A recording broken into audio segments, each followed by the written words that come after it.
조용히 묵도하심으로 자기 성찰의 시간 갖도록 합니다. 묵도하심.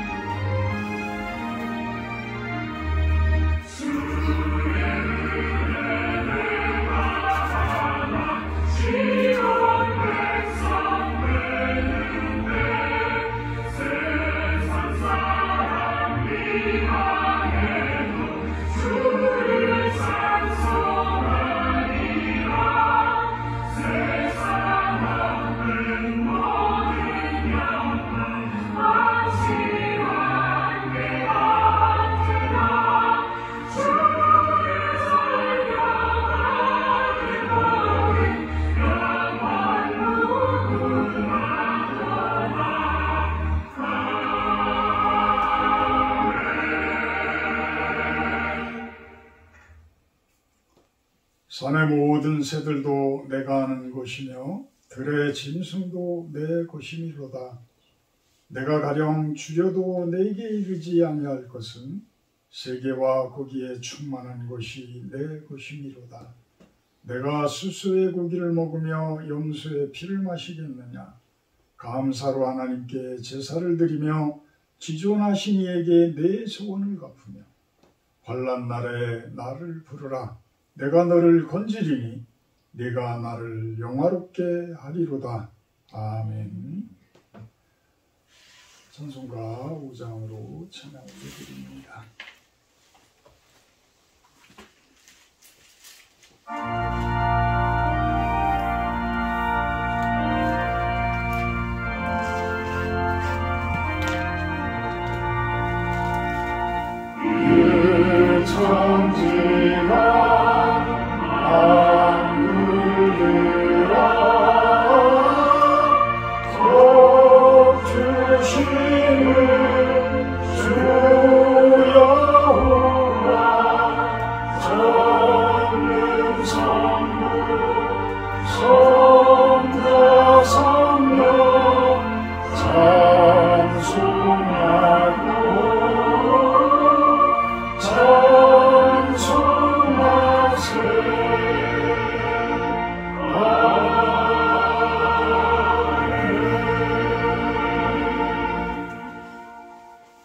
교동문 63번 들어가도록 합니다. 교동문 63번 시편 145편 내용입니다. 63번 들어가도록 합니다. 왕이신 나의 하나님이여 내가 주를 높이고 영원히 주의 이름을 송축하리이다.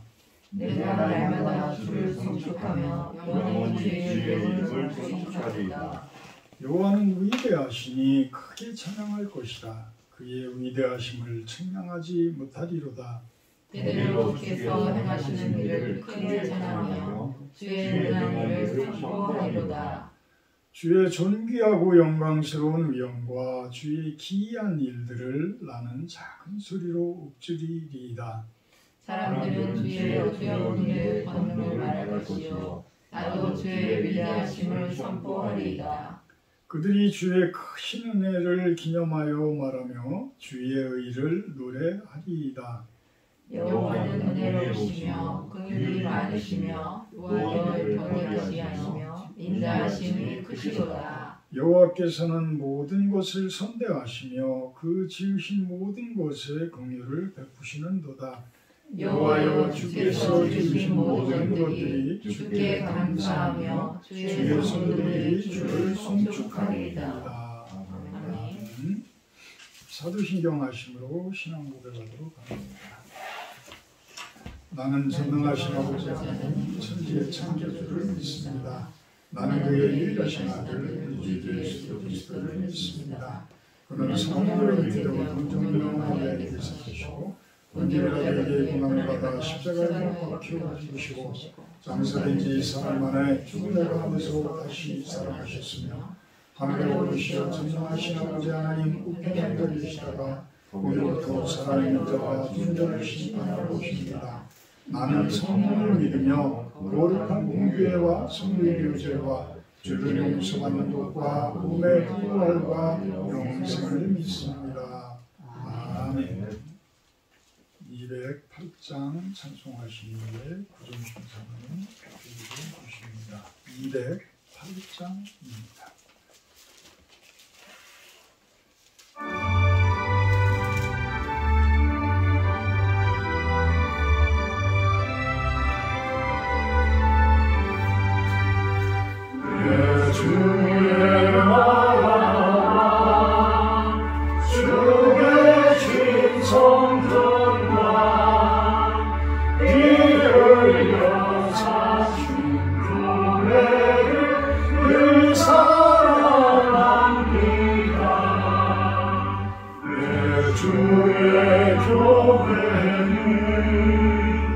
천성과 같아서 눈동자같이 아끼사 늘 보호하시네.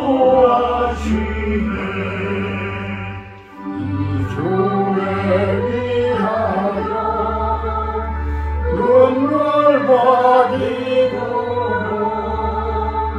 내 생명 다하기까지 봉사합니다. 성도의 교제와 교회의 위로와 구주와 맺은 언약을 늘 기뻐합니다.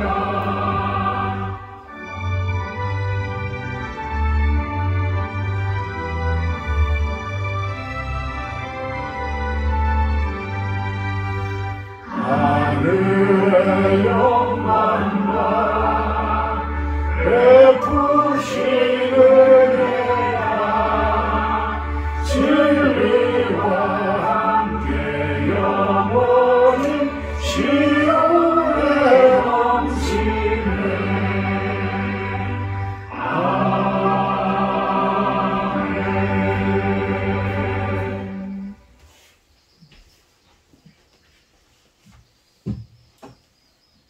누구든지 주의 이름을 부르는 자는 구원을 받으리라고 하신 하나님의 구원의 복은 모든 사람에게 열려 있지만 그 구원의 통로는 오직 예수 그리스도 한 분이심을 고백합니다.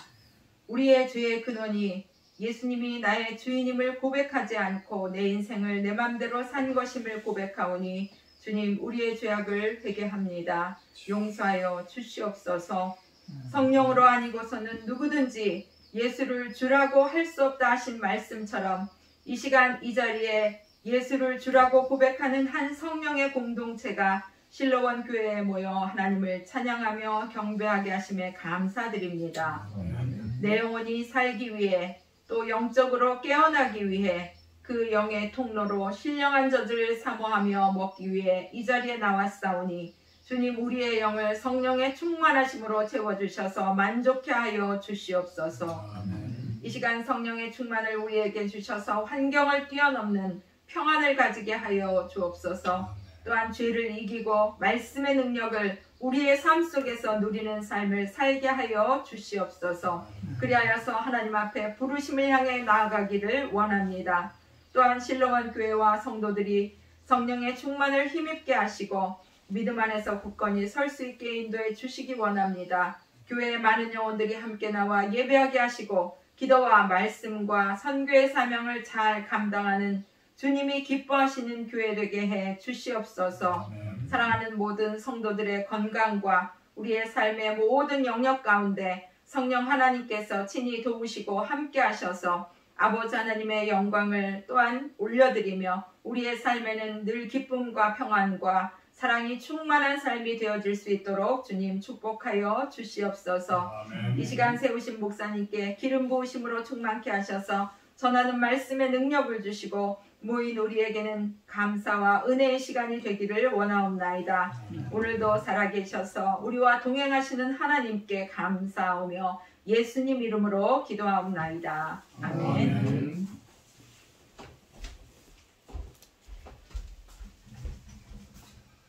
성경 말씀 봅니다. 고린도전서 12장 23절에서 27절 말씀입니다. 고린도전서 12장 23절에서 27절 말씀입니다. 제가 봉독하도록 합니다.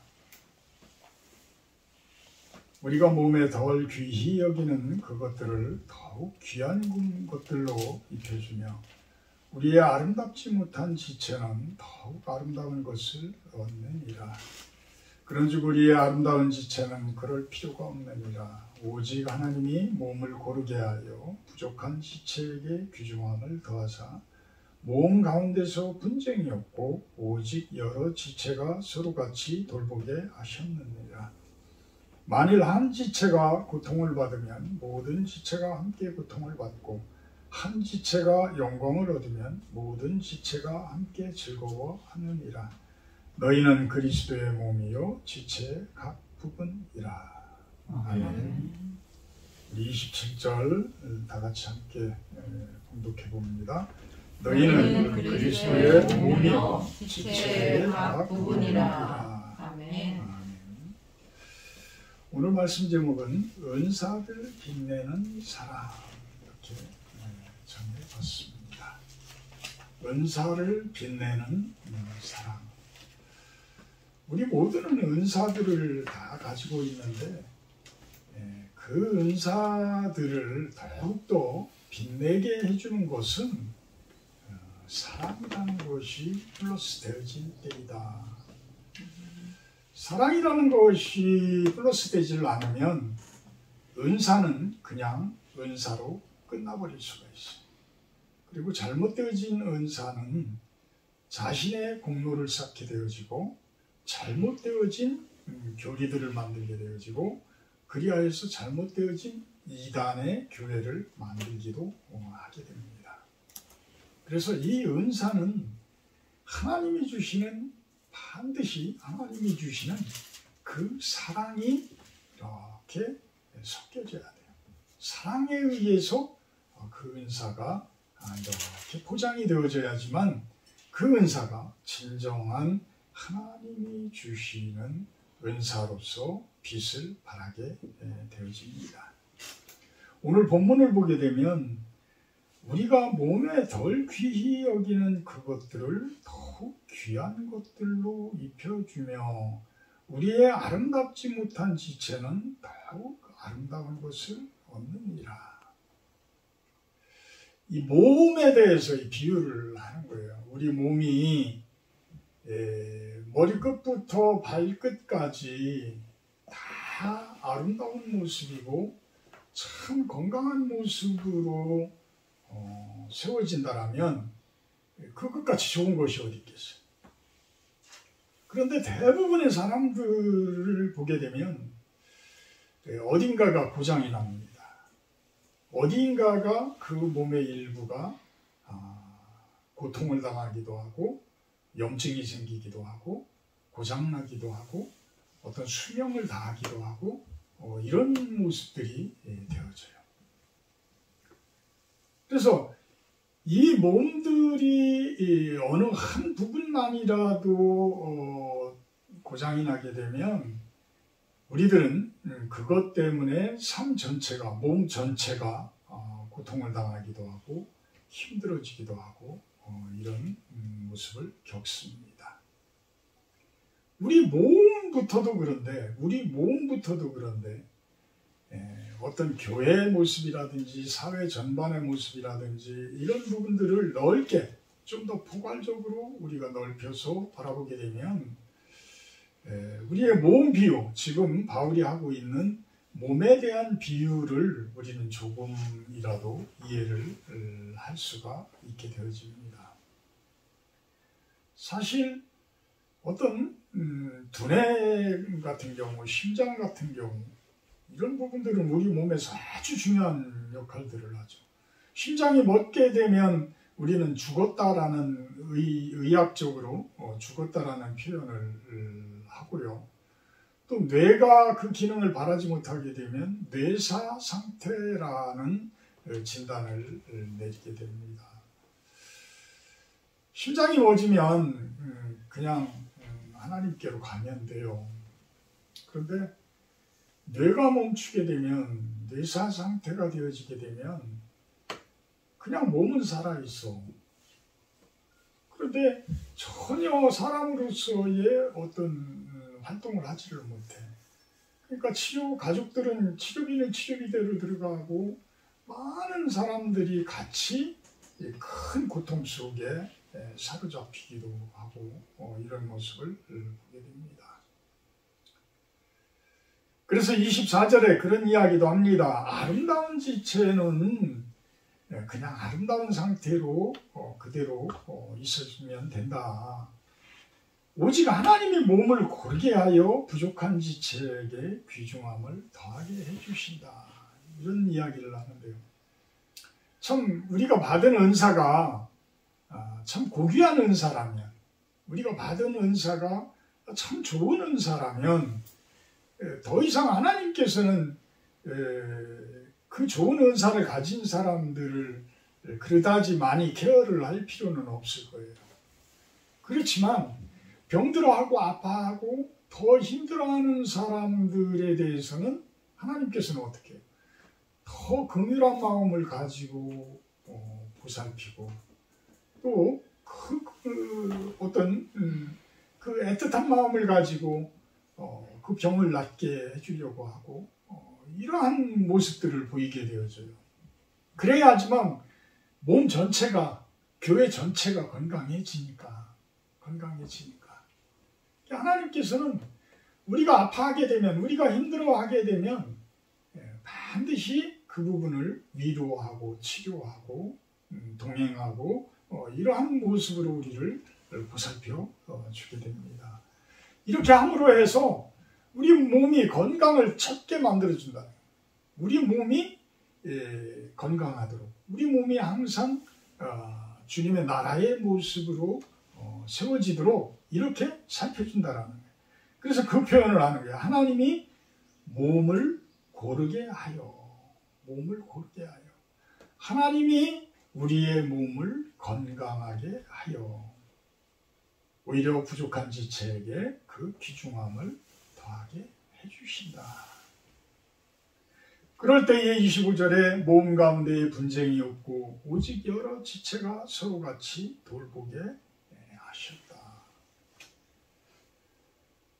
사실 우리 몸이라는 부분들을 보게 되면 저는 참 통풍이라는 부분 때문에 고통을 종종 겪어요. 근데 이 통풍은 바람만 이렇게 불어도 그 고통이 아주 심하다 그래서 통풍이라고 그러거든요. 이 신장이 안 좋은 사람들이 이 피 부분을 제대로 걸르지를 못하게 되면 그곳에 요산이라는 수치가 높아져요. 그래서 이 단백질 부분들을 또 많이 섭취를 한다든지 이런, 제가 이제 단백질도 많이 섭취를 하고 신장도 안 좋은 모습인데 그런데도 그 식습관을 채식으로 완전히 바꾸지를 못하죠. 그러다 보니까 이 요산 수치가 높아가게 되면 특히 어떤 평상시에는 이렇게 항상 이 패턴이 같은 건강한 생활을 하게 되면 그런 통풍이 오지를 않아요. 근데 이제 어디 좀 연해주라든지 이런 데, 러시아라든지 이런 데 여행을 하게 되면 내가 항상 먹던 식습관, 항상 하던 운동습관 이런 것들이 깨져요. 패턴이 깨져. 그러면서 한 3일 정도 여행을 하게 되면 이 통풍이 시작되어지더라고요. 그래서 심지어는 막 기차 안에서 그 통풍이 오게 되면 이게 금방 와요. 그 고통이 말도 못해요. 그래서 발가락 그 관절 사이가 막 빨갛게 이렇게 부어오르면서 염증이 이제 시작되어지는 거예요. 그 고통이 막 온몸에 열이 날 정도, 몸살 기운이 막 생겨날 정도, 막 그 정도로 아파요. 그러니까 우리 몸이 어디 조그만 데 일을 하다가도 가시에 조금만 콕 찔려도 어떻게 돼요? 그 고통이 온몸 전체로 느껴지잖아요. 온몸 전체로. 그래서 우리들의 그 몸은 참 하나님이 주신 이 몸인데 어디가 귀하고 어디가 천하고 이렇게 표현을 할 수가 없다라는 거예요. 모든 몸에 어떤 발가락 같은 그 천한 곳, 어떤 배설기관 같은 그런 천한 곳, 우리가 생각할 때 그렇게 천하다고 표현을 하는 그런 곳까지도 아주 귀한 거라. 저는 어려서 동네 아주머니들이 그런 이야기를 한 게 아직도 기억에 남아있는데, 나이 먹어서는 이게 기억을 하려고 해도 기억이 안 되는데 옛날 얘기들은 이렇게 기억에 머릿속에 많이 나. 누구네 집 아이가 태어났는데 항문이 막혀서 태어난 거예요. 그러니까 죽을 수밖에 없는 상황이죠. 항문이 막히니까 배설을 못하니까. 그래서 병원에 가서 수술을 해서 그 친구는 항문을 만드는 친구다. 이런 이야기들을 한 게 아직도 기억에 남는데, 사실 우리 몸이라는 게 그렇잖아요. 우리가 아무리 천하게 본다라고 하고 아무리 더럽다라고 아이 더러워 그래 가까이 하기가 싫은 그러한 모습이더라도 필요하니까 하나님께서 만들어 주신 것이고, 그게 없으면 우리가 건강을 유지할 수가 없는 그런 거예요. 그래서 사실 예전에는 어떤 정화조를 청소를 한다든지 어떤 폐수처리장에 근무를 한다든지 이런다고 하면 천한 직업 중에 하나로 3D 업종 뭐 이렇게 해서 천한 직장으로 이렇게들 봤잖아요. 그런데 지금은 전혀 안 그래요. 전혀. 오히려 종말처리장, 폐수처리장 이런 쪽에서도 이제는 냄새도 안 나게 처리를 하는 그런 기술들이 다 발달되어져 있고, 오히려 그곳에 근무하는 사람들이 오히려 대우받는 이러한 시대. 또 가장 예전에는 천하게 생각했던 그러한 노동일을 하고 이런 일들이 유럽에서는 막 벤츠를 타고 다니고 이런다는 이야기를 들었을 때, 야, 우리나라는 어느 세월에 그런 일들이 생길까 이렇게 생각들을 해봤지만 벌써 이미 와 있어요, 우리나라에. 그래서 오히려 예전에 머리만 가지고 이렇게 먹고 살고 직업을 가졌던 그 사람들이 대우받던 그 시대가 이제는 점점 바뀌어져 가고 있어요. 머리만 가지고 생활하는 그러한 업종들은 점점 힘들어지고, 오히려 몸을 가지고 노동을 가지고 이렇게 일하시는 분들이 훨씬 더 대우를 받는 이런 시대가 이제 다가왔어요. 많은 사람들이 힘들으니까 안 하니까 이제는 외국인들 막 데려다 일을 해야 되고, 외국인들이 그 부분을 어떤 보충을 해야 되고 이런 모습이에요. 그런데 이 몸된 비유를 지금 하고 있는 바울은 이 몸이라는 부분을 우리 몸만 가지고 이야기를 하는 것이 아니라 교회에 대해서 이야기를 하고 있는 거예요.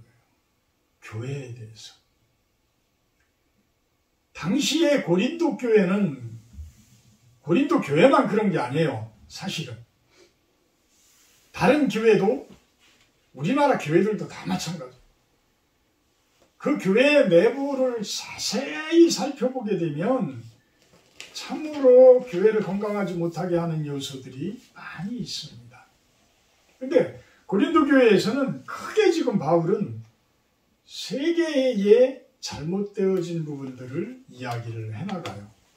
고린도 전서에서 바울이 그 편지 속에 이야기를 해나가는데 1장 10절부터는 무엇에 대해서 이야기를 하냐면 교회의 파벌에 대해서 이야기를 합니다. 교회의 파벌. 자, 교회라는 것은 예수님의 교회예요. 하나님께서 만들어주신 예수 그리스도의 십자가에 의한 그 교회예요.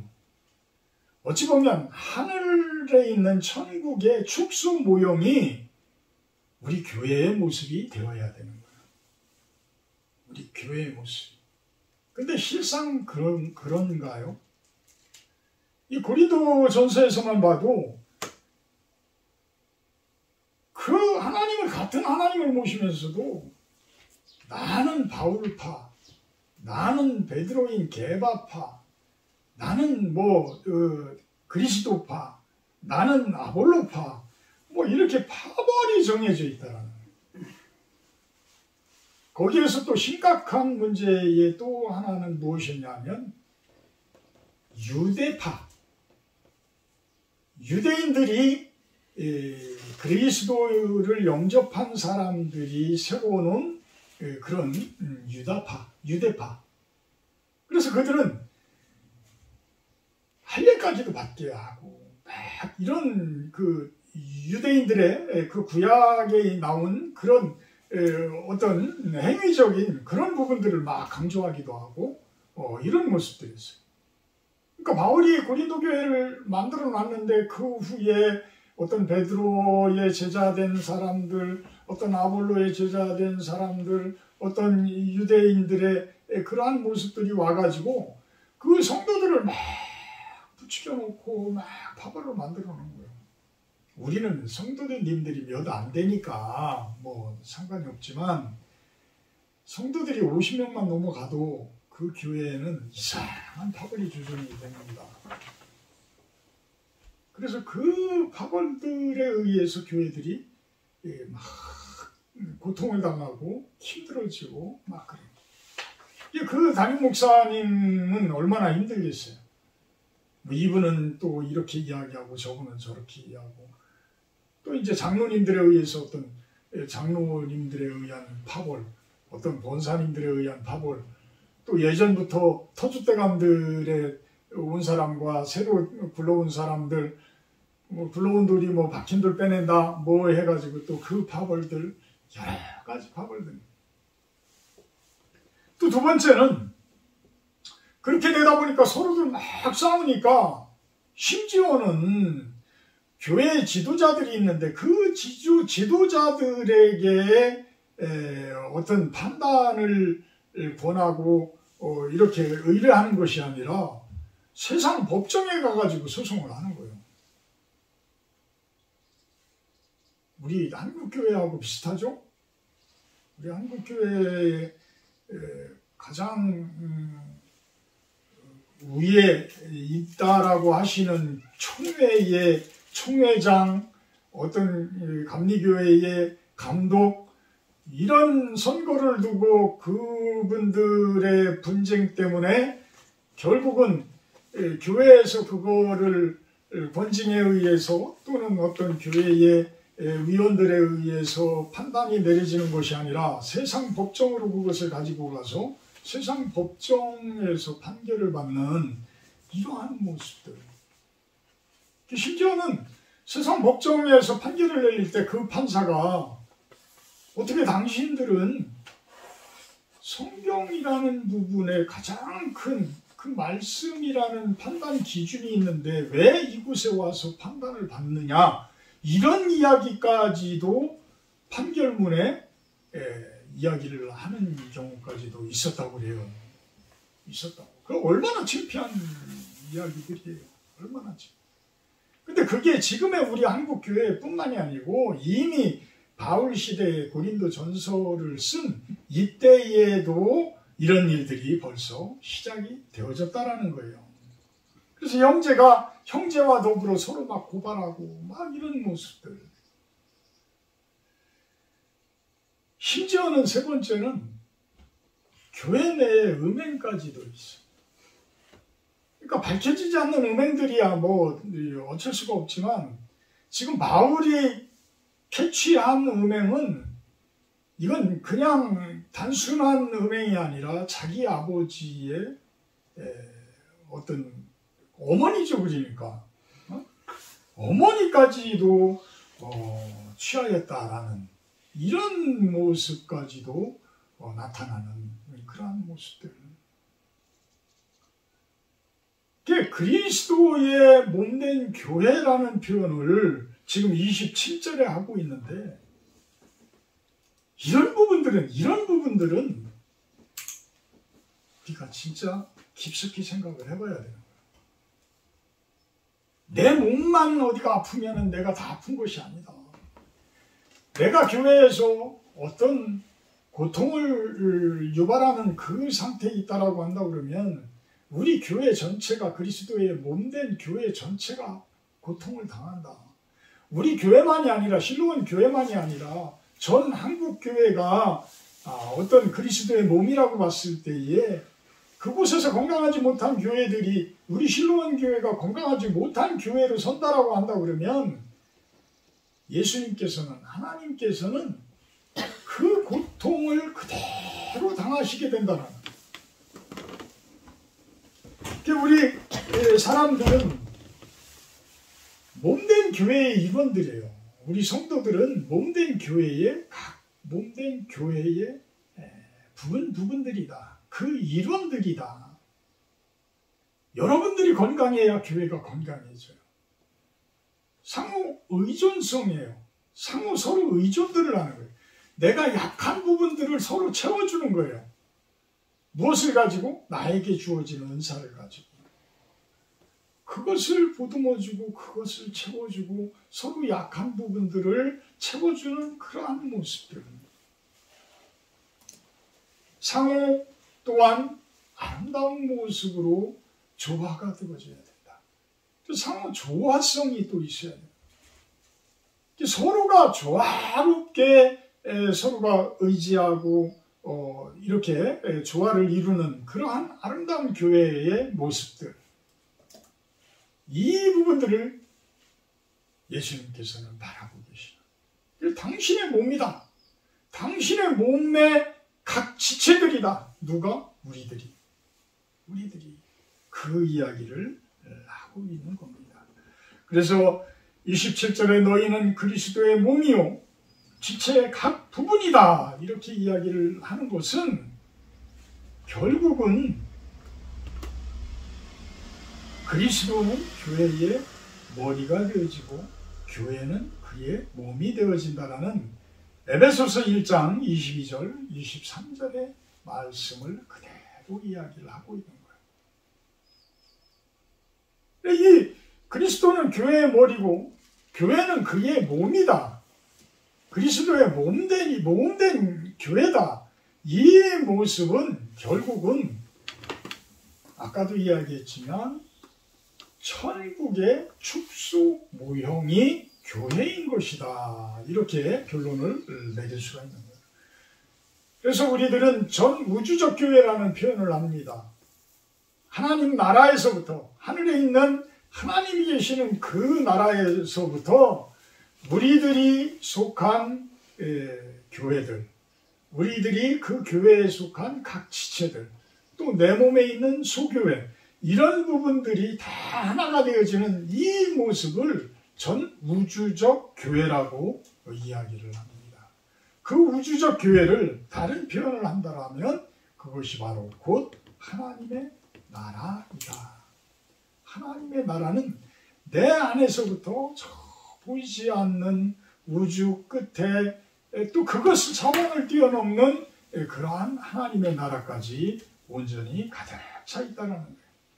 그래서 하나님께서는 왜 우리들로 하여금 교회가 되게 하시고 교회 속에 속하게 하시고 그 성도들이 되게 하시고 왜 그 몸이 되게 하셨을까? 왜 그 지체가 되게 하셨을까?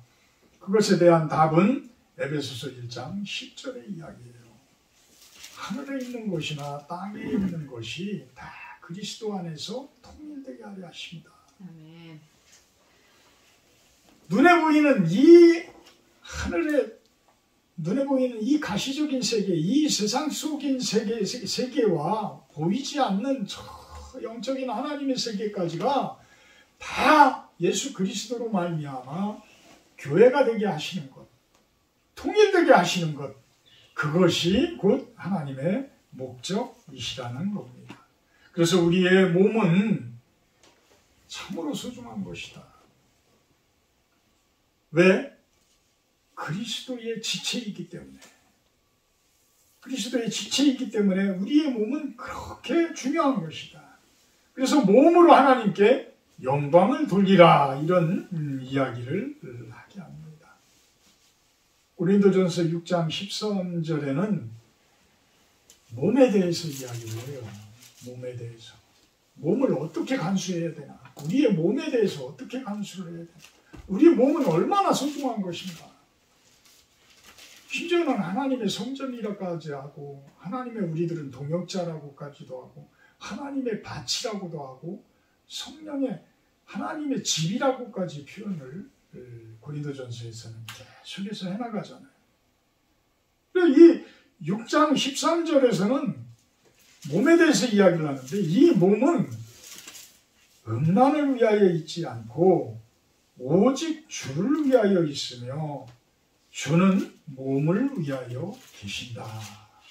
이렇게 이야기를 합니다. 대부분의 세상 사람들은 몸을 막 놀려요. 자신들의 몸이 정작 하나님의 것임을, 그리스도의 것임을 인정을 하지를 못하기 때문에 그래요. 근데 성도들은 왜 틀리냐?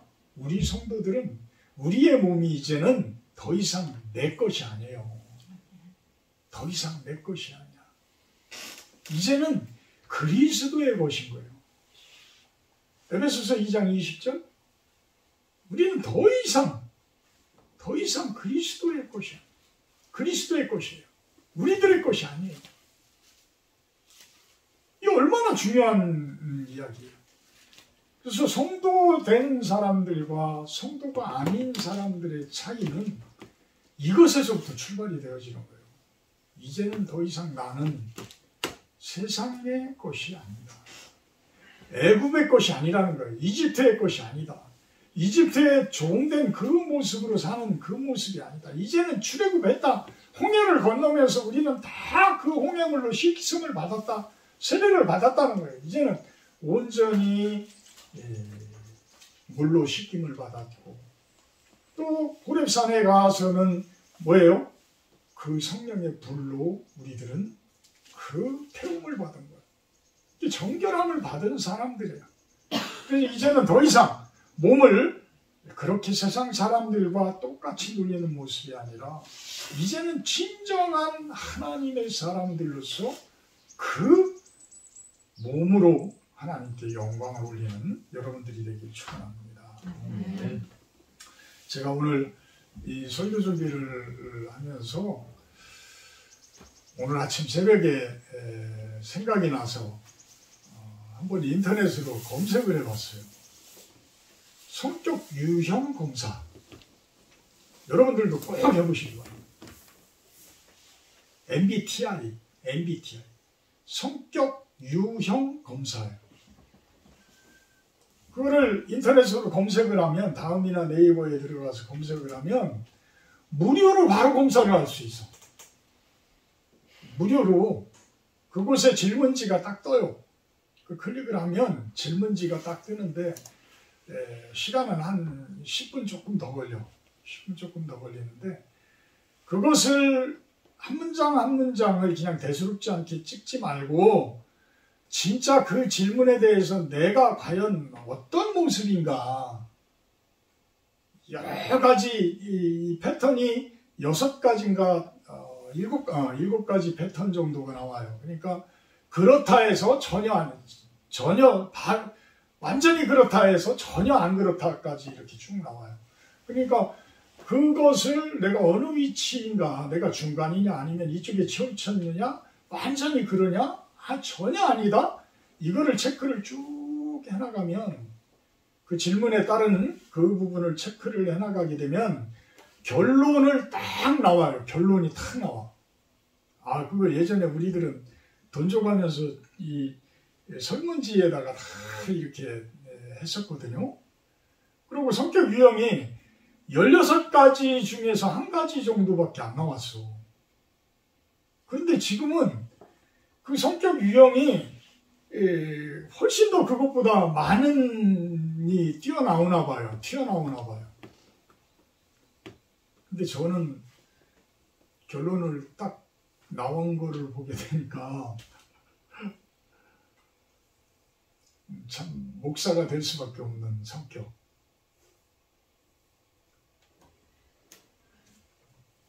무슨 유형이냐면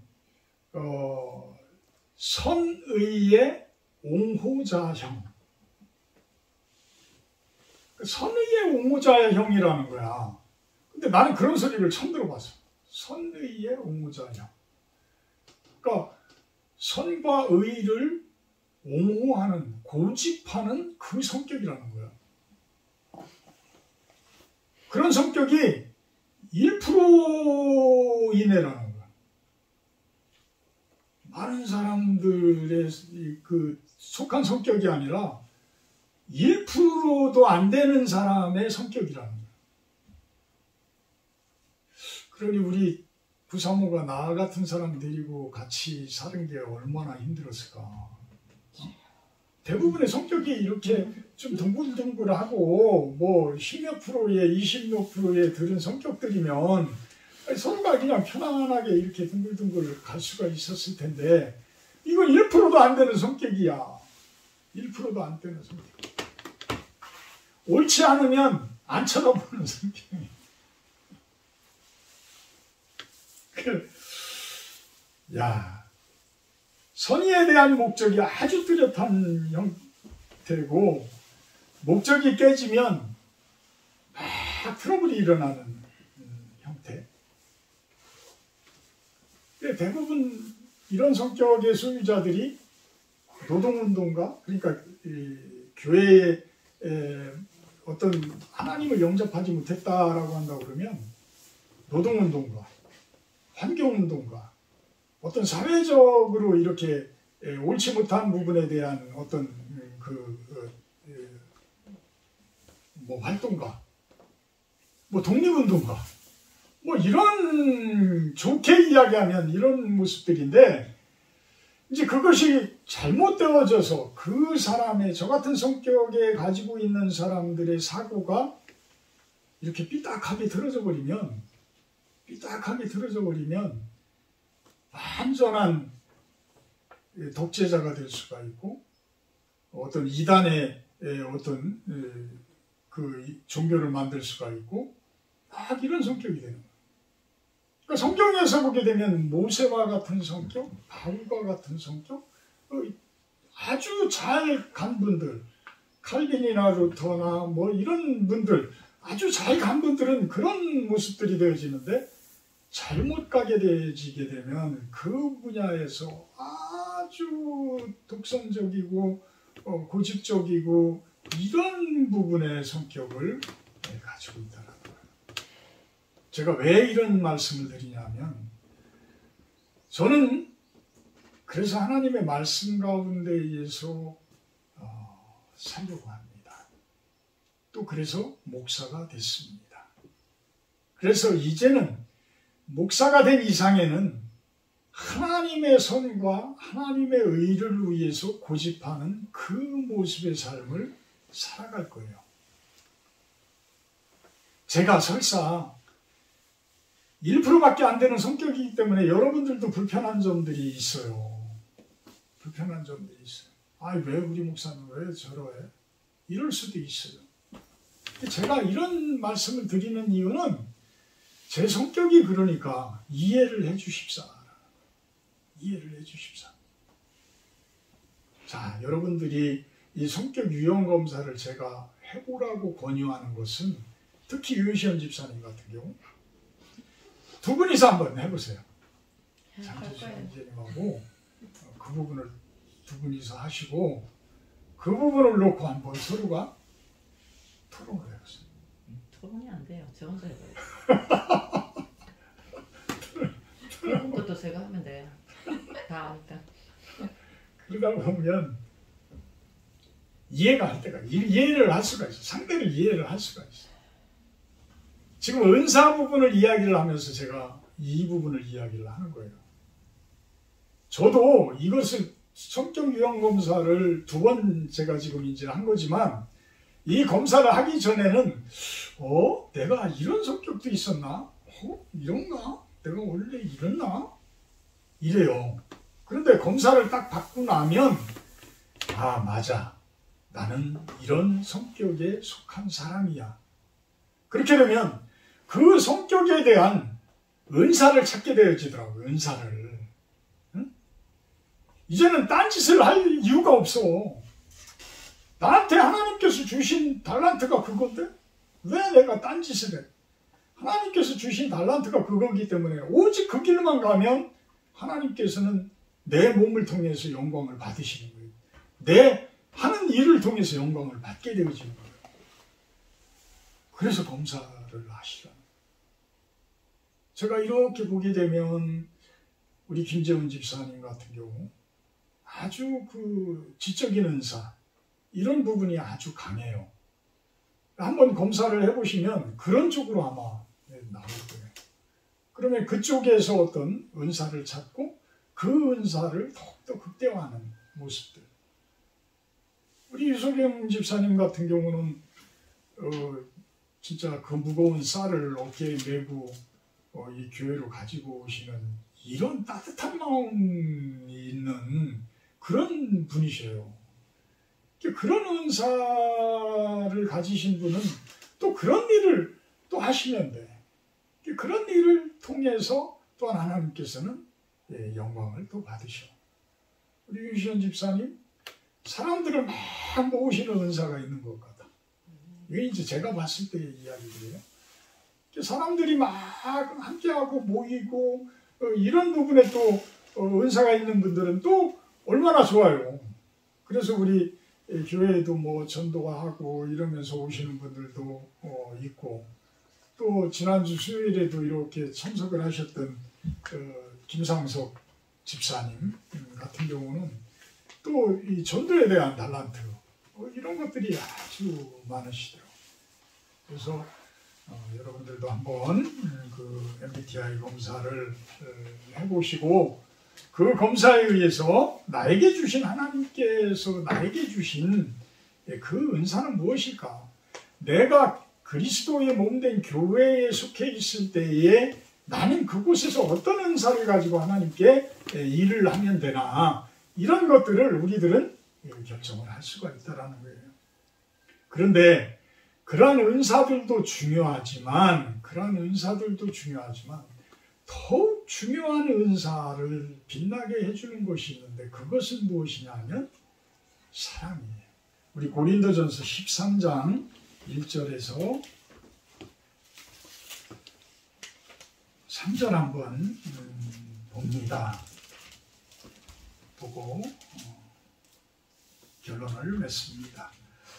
고린도전서 13장 1절에서 3절 내가 사람의 방언과 천사의 말을 할지라도 사랑이 없으면 소리나는 구리와 울리는 꽹과리가 되고 내가 예언하는 능력이 있어 모든 비밀과 모든 지식을 알고 또 산을 옮길 만한 모든 믿음이 있을지라도 사랑이 없으면 내가 아무것도 아니요.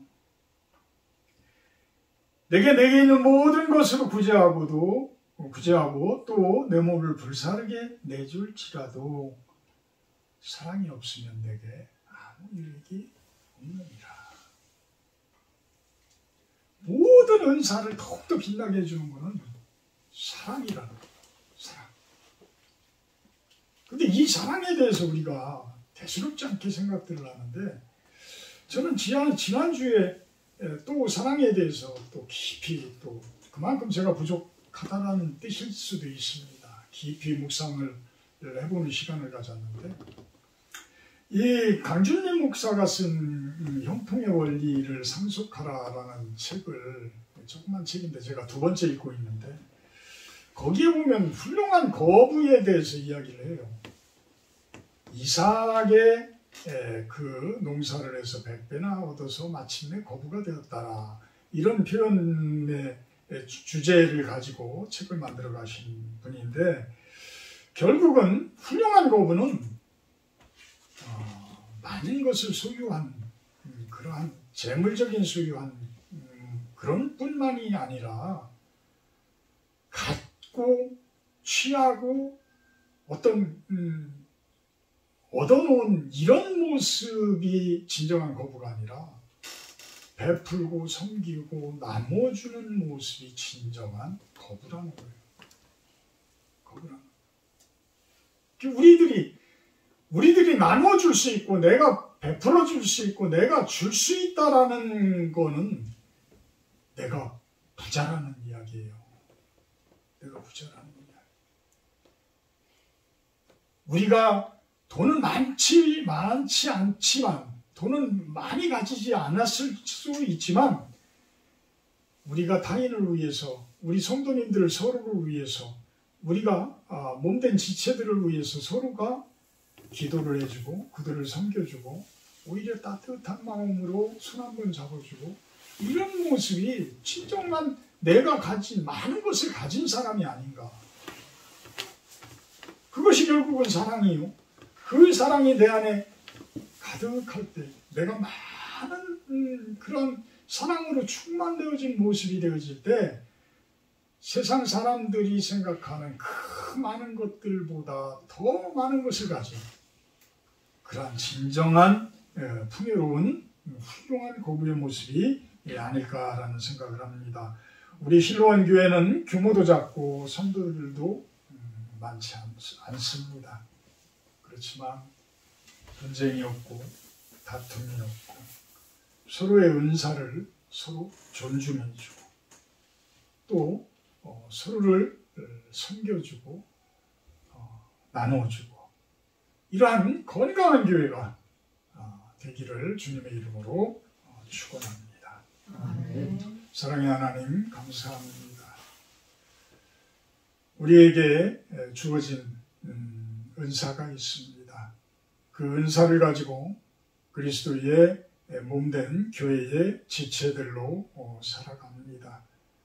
우리가 더욱더 사랑으로 가득 채워서 우리 은사를 통해서 우리 성도님들을 섬기고 베풀며 그들을 위해주고 기도할 때 참된 그리스도의 몸이 영광이 되어지리라고 믿습니다. 그 모습대로 한 주를 살아가며 더욱더 사랑으로 충만되어지는 우리 성도님들의 모습이 되게 하여 주시옵소서. 예수님의 이름으로 기도합니다. 십계명 기도가 끝납니다. 하나님이 모든 말씀으로 말씀하여 이르시되 나는 너를 애굽 땅 종되었던 집에서 인도하여낸 네 하나님 여호와니라. 제 일은 너는 나 외에는 다른 신들을 내게 두지 말라. 너희 안에서 드리는 사람을 만지지 말고 또 너희 하늘에 있는 것이나 아래로 땅에 있는 것이나 땅의 물 속에 있는 것을 어떤 형상도 만지지 말며 그것들에게 절하지 말며 그것들을 섬기지 말라. 제3은 너는 내 하나님 여호와의 이름을 망령되게 부르지 말라. 제4는 안식일을 기억하고 제5는 내 부모를 공경하라. 제6은 살인하지 말라. 제7은 간음하지 말라. 제8은 도둑질하지 말라. 제9는 내 이웃에 대하여 거짓 증거하지 말라. 제10은 내 이웃의 집을 탐내지 말라. 50장 1절 하며 봉헌하도록 합니다.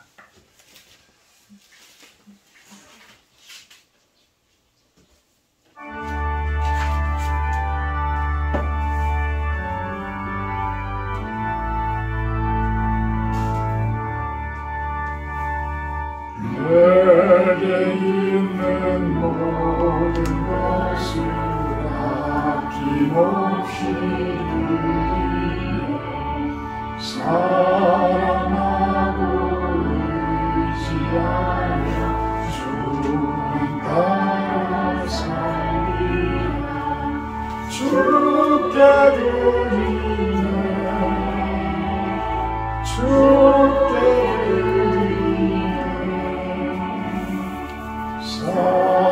사랑하는 구주 앞에 모두 드리네. 아멘. 지난주 주일 예배 끝나고 배봉현 선교사님, 연해주에 계신 선교사님이 저희 교회를 찾아서 하룻밤 이곳에서 주무시고 가셨어요.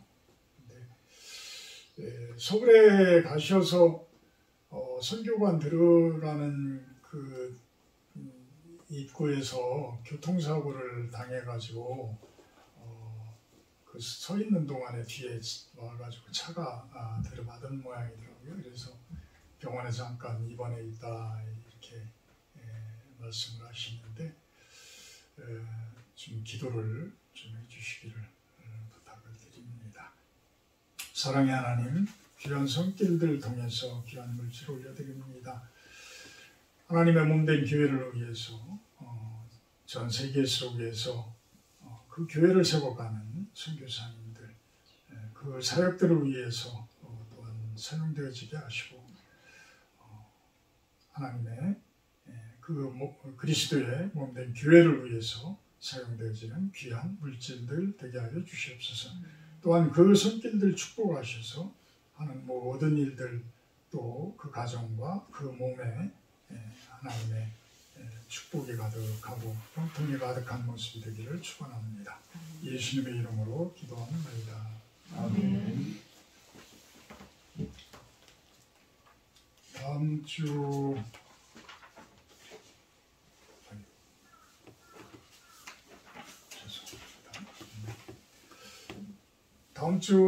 주일 예배 기도는 우리 김재원 집사님이시고요.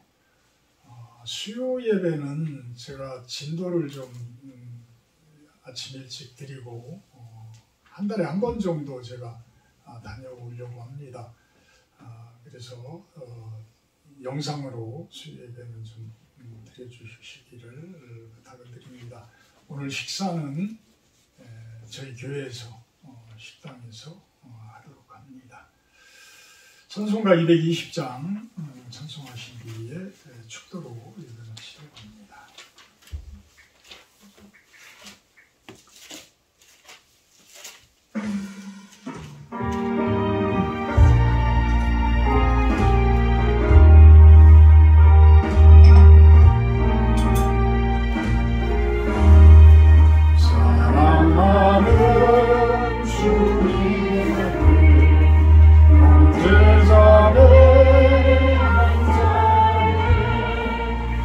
주님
이제는 우리 주 예수 그리스도의 은혜와 아버지 하나님의 극진하신 사랑하심과 성령의 교통 임재하심의 축복이 이곳에 모인 우리 사랑하는 유석용, 사랑하는 김재훈, 사랑하는 윤시연, 사랑하는 구종신, 제 머리 위에와 이 시간 같이 하지는 못했지만 주님께 먼 곳에서 서로 다른 곳에서 예배하는 당신의 귀한 몸된 성도님들, 지체들을 위해서 함께 하시기를 간절히 축원하옵나이다.